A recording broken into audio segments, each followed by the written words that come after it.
Hi, my name is Shoni Prasad, and I will be presenting my multimedia project. So, in introduction, my name is Shoni Prasad, and the authors I chose are Rupi Kaur, who is my present author, and Emily Dixon, who is my past author. The topic I chose are views of the world illustrated through poetry. So, about Rupi Kaur. Rupi Kaur in her early life, her first book, and the meaning behind it. She was born in Punjab, India in 1992. When she was only 4, her parents had immigrated to Toronto, Canada. At a young age, Rupi began to draw and paint and write poems for her friends and her family. And she always explained that she grew up reading anything that she could get her hands on. And it wasn't until 2015 when she had published Milk and Honey. This book touches upon situations such as love, loss, trauma, healing, femininity, and migration, things that she herself has been through. Milk and Honey is it's a very popular poetry book that circulated all throughout places such as Instagram and Tumblr in 2015. I even own one of her books, and I have bookmarked a few of her poems, which leads me to her next slide, which is her poem called What Every Girl Needs to Hear. And her poem begins with, I want to apologize to all women I have called pretty before I've called them intelligent or brave. I'm sorry I made it sound as though something as simple as what you're born with is the most you have to be proud of. When your spirit has crushed mountains, from now on, I will say things like you are resilient or you are extraordinary, not because I don't think you're pretty, but because you are so much more than that. So, the relation to the topic and perspective changes. The relation to the topic I chose is, I believe, pretty evident to see. Rupi talks about femininity, and she is very actively promoting feminism in just this single poem, which can be easily related to how the world views women.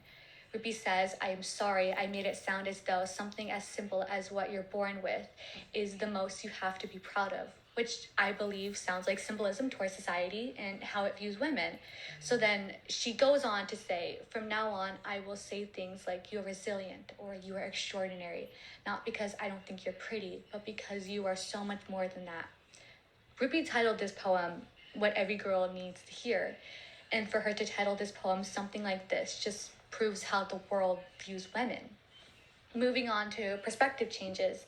I don't really have much of a perspective change when rereading this poem after reading her biography, but I did find myself rereading the poem with a little bit more anger, knowing that Rupi Kaur is a very active feminist. This kind of poem has a very passive-aggressive sort of feel to it because she's explaining that calling a girl pretty is what the normal is to society, while she believes otherwise. She believes women should be called resilient or extraordinary or any other adjective that just isn't pretty.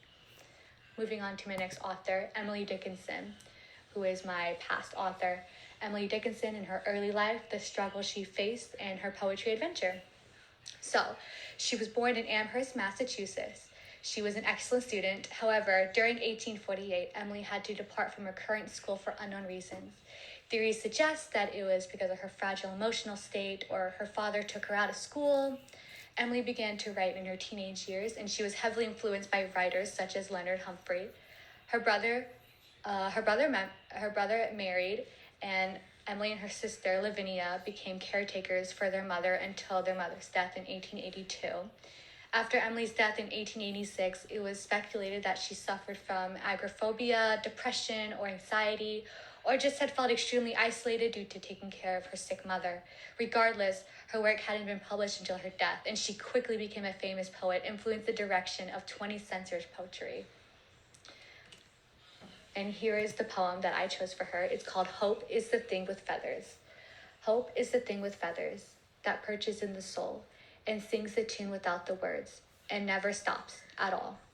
And sweetest in the gale is heard, and sore must be the storm that could abash the little bird that kept so many warm. I've heard it in the chillest land and on the strangest sea, yet never in extremity. It asked a crumb of me. Now, the relation to this topic and any perspective changes again.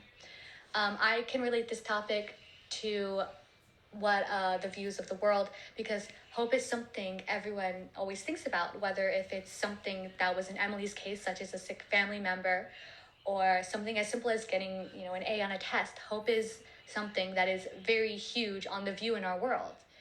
As for any perspective changes, reading her biography did actually change my perspective on her poem. Her poem is about hope, and according to Lit Charts, it says, "Hope is the thing with feathers, is a kind of hymn of praise written to honor the human capacity for hope." Using extended metaphor, the poem portrays hope as a bird that lives within a human soul. This bird sings come rain, shine, gale, or storm, good times or bad. Now, knowing this information does change the way I look at her poem. Her biography explains she had spent the majority of her life taking care of her sick mother, and I can refer to this sense of hope to her hoping her mother gets better. And here are my works cited. Thank you for listening to my presentation.